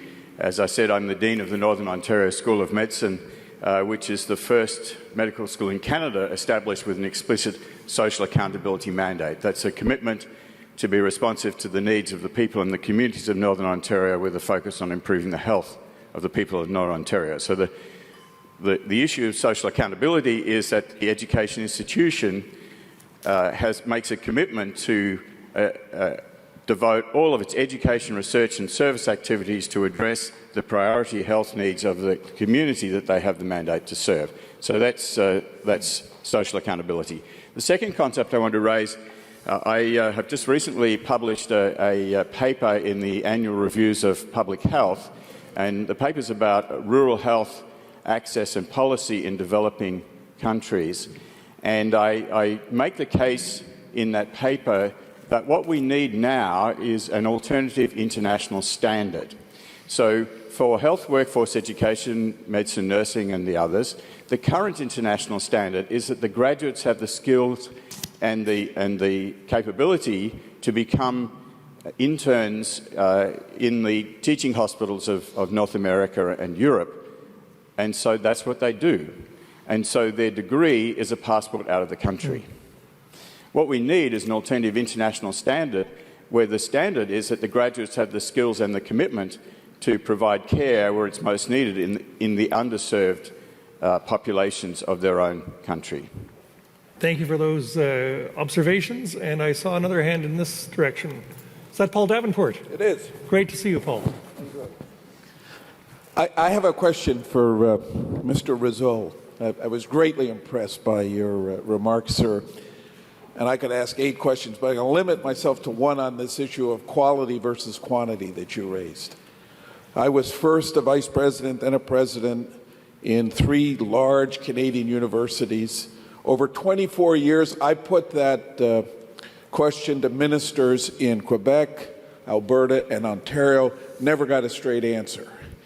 And at Western Ontario, we were a university that did not want to grow when most universities did. And that's okay. Universities have different aspirations. But boy, it was tough to get a recognition that we needed to debate that issue with government with regard to would Western be a well-behaving university if we didn't grow. Well, I'm now the chairman of the board of the University of Rwanda. And I find that very same question front and center all the time, except that it's asked in a context where we have, what, 5% of the resources per student that I might have had at the Canadian universities. How do you get, and this is a question for all the panel, how do you get that question frankly discussed? Because it's very hard for a minister in Canada or in a developing country to say anything but politically, geez, more students the better, right? And of course the answer to that question is wrong. No, more students is not better. I hope the question's clear. It's difficult politically to discuss. How can you as experts help us in the, on the front lines in developing countries get that question discussed? Terrific. Thank you. I'm going to ask for a third question. I thought I saw a hand in that section over there. Yes. Turn that off. Oh, you're...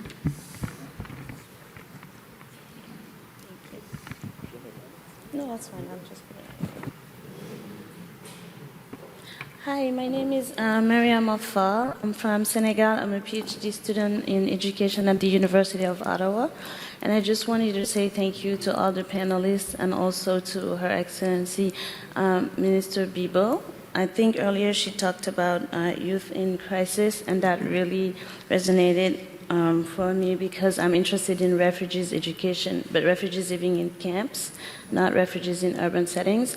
And I really wanted to reinforce the fact that higher education is very important for them, because I used to be a spokesperson for the United Nations High Commissioner for Refugees at the regional office in West Africa, and I really saw some shocking numbers, such as 1.4% of all the humanitarian aid that goes to education. And within that 1.4%, there's only, it's focused on primary education, so higher education is, not that it's not a, how do you say that in English? Not that it's not a priority, but there's just not enough funds for higher educations. And higher education, I also wanted to point that as much as girls' education is important, men really do need efforts too, because I'm just not a feminist or whatever, but I know it's important for girls, but I think men are more dangerous when they're not involved in school or work than girls. That's just a comment I wanted to make. Thank you. We've had three very good interventions from the audience this morning, and there was a very direct question to you, Firoz, about quality versus quantity. And would you like to start with that? Sure. And then Rasul will go to you, and again, other panelists as you wish to join in. That question, Paul, is a wonderful question. It's a question we struggle with as well. I think my own view is that the first point of leverage is funding. So you were talking to ministers in Canada because Canada is primarily a publicly funded system. We are not. We're privately funded. And the model that we've tried to learn from is the US private university model. So if you look at small liberal arts schools, they've been the same size for 100 years because they decided to maintain the quality and the faculty-student ratio and the experience of the student above anything else, and they resisted expanding the student body. So I think the funding formula is the first one. Now, that's not the full answer, because I can imagine that even when we work in Africa and we talk to the government, and when we talk about, they'll say, how many students are you going to be teaching or graduates are you going to be producing? And when we give them the number, they say, oh, that doesn't really matter because the number is too small. And I'm reminded of a story that when the founding of the Aga Khan University took place, I wasn't there, but my colleague Shams, who's going to be speaking later, was. When the AKU opened, we started with a medical program and a nursing program. And we started the first year with 50 medical students. And I think the then Minister of Health came to His Highness the Aga Khan and said, Your Highness, we are very grateful that you've opened a medical school, but we need 10,000 doctors a year in Pakistan. And we're producing 5,000 of varying quality right now. And you're going to produce 50? I mean, what is that going to do for the country? He said, with due respect, that's not really going to move the needle. And His Highness's response was, the 50 that I produce will change your healthcare system. And they did. 30 years later, when we just celebrated our 30th birthday 2 years ago, the quality of the healthcare system in Pakistan has changed because those people, some of them left and started to study elsewhere and came back. Some went into government. Some opened their own hospitals. Some started to work in civil society institutions and so on. The overall impact of those, now we're up to 100 students, and we've kept it at 100 for the last 25 years, and we're under intense pressure from the government to increase the number of doctors a year that we produce, and we resisted. We refuse to do that. So I think it's understanding the impact of the fewer graduates and also having the freedom, because of the funding mechanism, to be able to make those types of decisions. Thank you. Rasul, do you have a comment on any of the questions that have been asked? Thank you for your questions. I would like to pick on the social accountability question. There is an initiative in Latin America that measures every year the level of trust of the population in different kinds of institutions. And universities, on average, always rank on the bottom last 20%. And when you ask population, people in several Latin American countries, why is that? Why is that lack of confidence in universities? They say it's because of opacity, lack of transparency, because of universities just serving the elite. In Latin America, less than 30% of the population goes to higher education, and it's because they don't give back what they take from community. So for universities to play that important roles in developing countries of becoming what somebody called yesterday safe spaces, and connectors between different sectors, promoters of collective action, it is important that increase the level of trust of the population. And in order to do that, it's key to improve level of transparency. That's a problem in Latin America, both for private and public universities. Become less elite institutions in the sense that they serve the whole population and not just a small part of that. And also create institutional arrangements to engage the community in the knowledge production and to engage communities in the generation of solutions. So social accountability is a huge challenge for universities, at least in Latin America, and there are some strategies that we know will work to face that challenge. So Anna, you mentioned you wanted to get in. Yeah, I'd also like to touch on the issue of social accountability, but I'd like to tie it in with some other issues, some of which you've brought up. When we talk about transparency, we often mean where are the figures, where's the money going, how's it being spent, and where are the boxes being ticked in a particular form, right? Did you fill it out? Did somebody check it? And okay, we know where everything went. But what if transparency were to be tied with social accountability so that services to the community could be, in effect, the tool of transparency? And in return for that, we could go back to the formula of increased and justified public funding for higher education in exchange for those public goods that they do still provide, while the individual who is attending the university is obviously benefiting from the higher education he or she is receiving, as have we all in this room. And let's not pretend we're not among the elite. Higher education is elite in the entire world, percentage-wise, population-wise, privilege-wise. Let's not open it for access to specific social strata, but based on whatever standards and merits we can continue and justify. It cannot not be elite.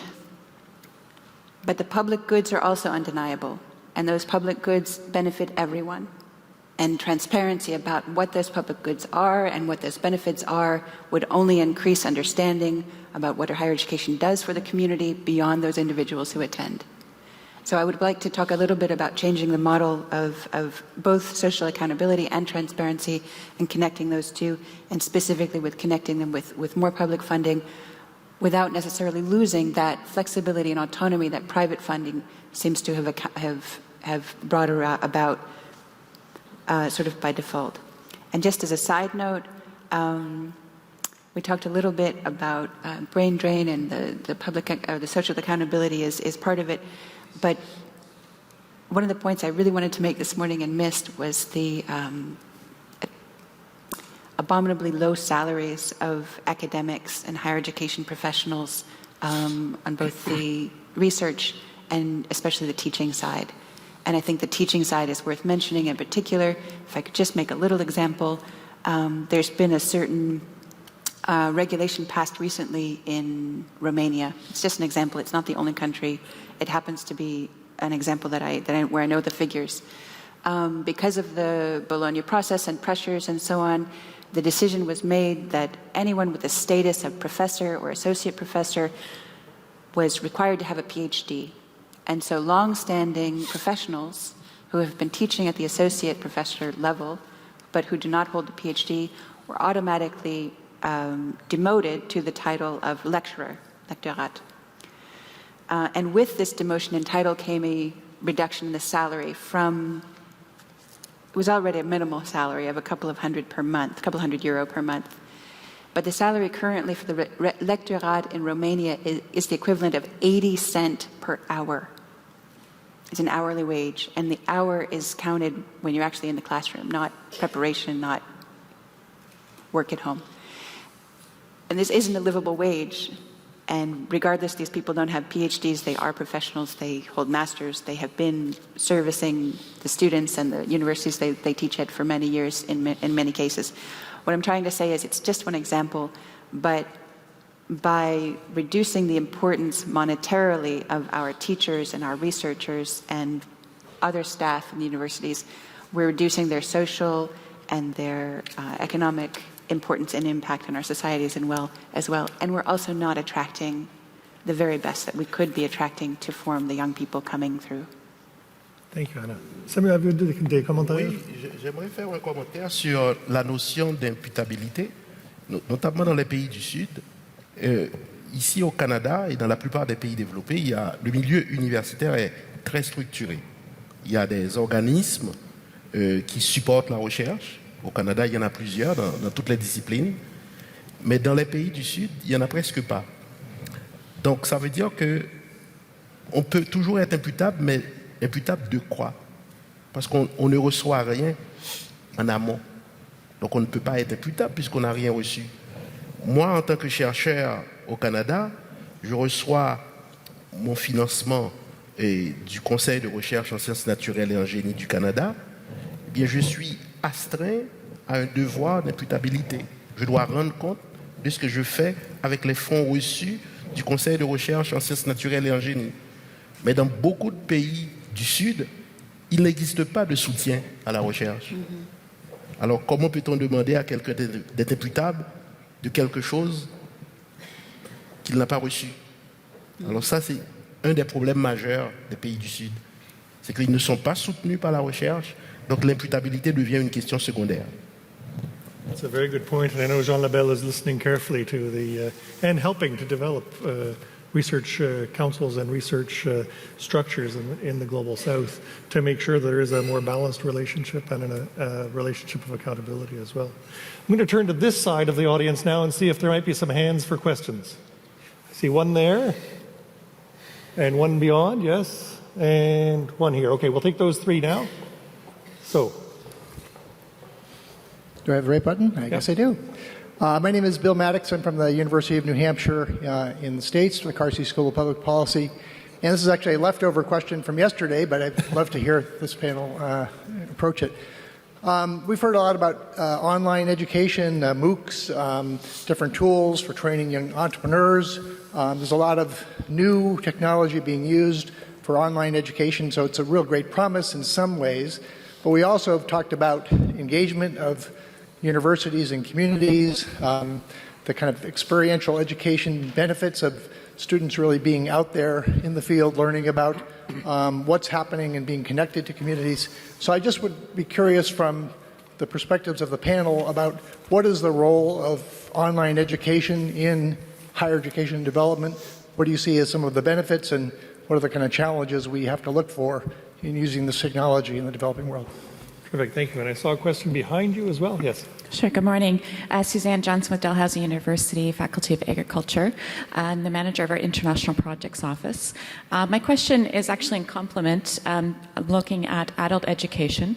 A lot of our projects, there's a lot of focus right now in universities around the youth, and certainly that is a push in the north here where our aging population, but we deal with large bodies of adult populace who have not had any opportunity, and we're looking at ways in which we bridge and provide the extension of knowledge and the transfer of knowledge at college institutions. I'd be interested to know what the panel has to say in terms of what role can universities play in furthering sort of the deconstruction of the ivory tower and providing greater access for adult education. Thank you for the question. I saw a third question in this area here. Where did that? Hi, my name is Rahim Rezai. I'm here from the Center for Global Engineering at the University of Toronto. I'm interested in the opposite question that I think Paul asked earlier. And from the conversations, I hear a tension between quality and quantity with respect to the number of graduates and so on. We have a project on engineering education in Africa in particular.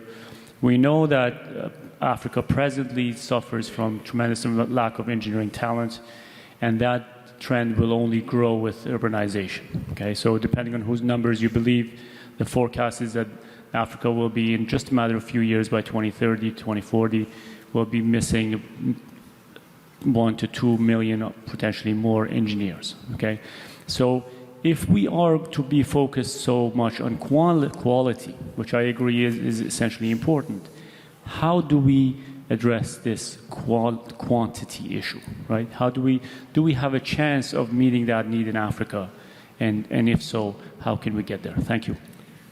Three terrific questions, and in many ways related. The benefits and potential of technology, the challenges of technology, engaging the full population from youth to adult life, and then looking at the question of scale.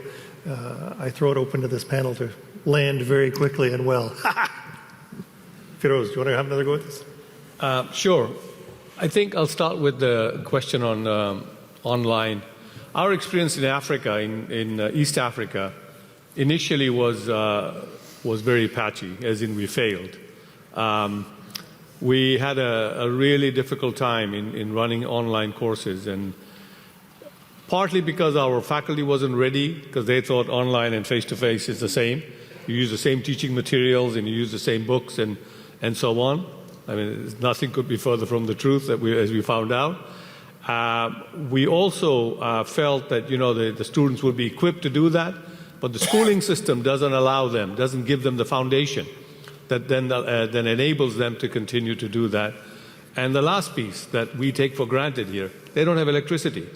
So how are they going to connect online? So these are some basic challenges that we face now. Since then, we've started to address each of these. So we follow in some of our programs blended learning. It's a combination of face-to-face and online, team learning, guided learning. There's a whole combination of things that we're now. I don't think we have the answer necessarily. I think it varies by subject, by discipline, by country, by age group, whether it's young or professionals who are already working, who take time and study part-time. I mean, these are all the challenges that we are going through right now. But at least in parts of the world where we work, that's a problem. The question here was a very good question about the engineers. How do we solve that problem?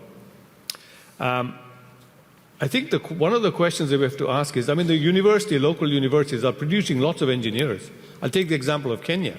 University of Nairobi, Kenyatta University, Moi University, lots of technical institutions, lots of engineers.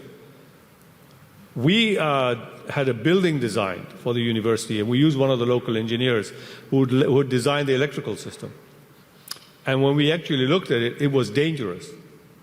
We would have had a fire if we had actually built that system, because we had it reviewed by engineers from outside.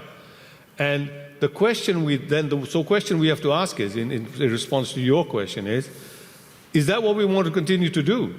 And I think that my own sense is, and it's not the perfect answer, that just like in North America, there's an automatic stratification that starts to take place. So what happens is you have consulting engineers, you have design engineers, and then you have people who actually install. Everybody wants to be a university engineer, and I think this is another issue that hasn't been debated much, It's the balance between vocational, graduate, research, and there's a continuum there. And how do we start the profession has to start to stratify. But I think it's based on market rather than what we have today is forced government regulations. I mean, this point about everybody who's a professor has to have a PhD. We see this a lot in the developing world. And that eliminates a lot of professors of practice who are great engineers who will design lots of buildings, don't have a PhD, but will never be able to teach the young engineer about how to design a good system or to install it or to test it. And I think those are some of the ways I think that the idea of outside intervention to cause that to happen, I don't personally think it's going to happen. I think the system, the market within the countries are going to have to find a way to balance that out. So there are some people, they're all engineers, but they do different things in the same field. And I think that might be a way that you start to address the question you're talking about. Anna, would you like to get in? I'd like to briefly address the question about adult education. I have a couple of recommendations. One is that you check out what South Africa has been doing in terms of reconciliation and redressing formerly marginalized populations. SAQA, S-A-Q-A, is an organization to contact. And the other is to explore what's being done in recognition of informal learning. And this is obviously a controversial issue within higher education, but there is a field, there are experts, there are measures and approaches to recognition of informal learning for academic equivalent or credit. And it's, I think, an area that would be very interesting to explore, particularly as we non-hypocrites talk about multidisciplinarity, interdisciplinarity, multiple perspectives, interculturalism, and even developing things like global citizenship within our higher education systems and institutions. Thank you. Samuel, with your experience both in Canada and in Haiti. Avant d'être professeur à Polytechnique, j'étais professeur dans une université à distance qui s'appelait Télé-Université pendant 10 ans. Et ce problème-là d'éducation à distance, online, était souvent posé. Qu'est-ce qu'on peut offrir comme programme d'études? Alors, il y a des programmes d'études qui se prêtent à une éducation à distance. Si vous voulez faire de la littérature ou de la gestion, ça se prête très bien à une éducation à distance ou en ligne. Maintenant, quand vous voulez faire des disciplines qui demandent de l'expérimentation, par exemple en chimie, en physique, en biologie, ça commence à devenir difficile. En ingénierie aussi. Alors, il y avait un équilibre à trouver entre les possibilités offertes par l'éducation à distance et le choix des disciplines dans lesquelles on devrait utiliser cette forme d'enseignement. Mais en ce qui me concerne, dans le cadre du projet ISTEA que je mène en Haïti, nous avons fait un mélange de tout ça. Un mélange de face à face et d'éducation en ligne et à distance, avec des professeurs qui se déplacent pour une semaine ou deux sur place pour aller donner leur enseignement, et de l'enseignement à distance qui se fait lorsque le professeur n'est pas sur les lieux. Donc le professeur peut être à son bureau ou chez lui, dispensant son cours à partir d'un système de vidéoconférence, ou mettre le contenu du cours sur Moodle et l'étudiant accède au contenu. Mais dans tous les cas, l'étudiant reste en contact avec ses professeurs, ne serait-ce que pour la direction des travaux de mémoire et de thèse. Donc c'est une combinaison de face à face, de online, de vidéoconférence qui serait, à mon avis, la meilleure combinaison. Mais encore faut-il qu'on puisse suppléer à la difficulté d'offrir des programmes dans les disciplines qui demandent de l'expérimentation. Et ça me permet de déborder sur la question qualité et quantité en ingénierie. Je suis prof d'ingénierie. C'est un problème très sérieux de trouver le juste équilibre entre la quantité et la qualité. Former à distance des ingénieurs pose énormément de défis. Pour la raison suivante, c'est que dans la plupart des programmes d'ingénierie, il y a des activités de laboratoire. Les étudiants doivent manipuler et nous n'avons pas cette possibilité de les faire manipuler. Pour la même raison, les universités des pays du Sud qui n'ont pas les moyens de se doter de laboratoires pour faire de l'expérience, ces universités-là font face à un problème de qualité. Mais malgré tout cela, je constate que ces déficiences-là peuvent être comblées par d'autres atouts.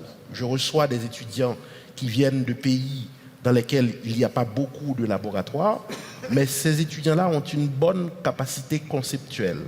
Ils ne sont pas très manuels, très pratiques, mais au point de vue mathématique, capacité de conception, ils sont très bons. Donc ça se compense. Donc avec un peu d'entraînement, s'ils arrivent ici, eh bien, ils arrivent à combler les lacunes dues au manque d'opportunités d'expérimentation en laboratoire. I am getting gentle signals that we need to move to conclusion and wrap up, and we're going to forego the final comments from each panelist at this point. You have been exceptional in posing 6 challenging questions. The community now knows 6 people that you can have a hot pursuit with over the coffee break that's about to come. The panelists that are here are with us for a little more time. I know they've got more wisdom and knowledge to share. I would like to ask you to join me in thanking this extraordinary panel.